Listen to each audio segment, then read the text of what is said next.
জানি না আরশের বুকে আল্লাহ বিশাল সাইনবোর্ডে লিখে রেখেছেন সাবাকাত রাহমাতি গাদাবি, সাবাকাত রাহমাতি গাদাবি। এর মানে হচ্ছে আমার রাগের উপরে আমার দয়া বিজয় লাভ করেছে। সাবাকাত রাহমাতি গাদাবি, আমার রাগও আছে, আল্লাহর রাগ আছে না? আমার দয়াও আছে, আল্লাহর দয়া আছে না?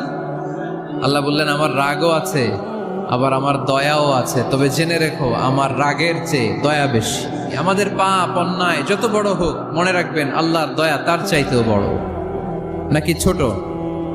আপনি যত বড় পাপ করেন না কেন, আমাদের জন্য আল্লাহর পক্ষ থেকে দয়া আছে না নাই? বনি ইসরায়েলের এক লোক সিরিয়াল কিলার ছিল, খালি মার্ডার করতো, সিরিয়াল মার্ডার। একটা, দুইটা, তিনটা, 10টা, 5টা করতে করতে করতে করতে 99টা মার্ডার করেছে। কয়টা? 99টা মার্ডার। কল্পনা করা যায়?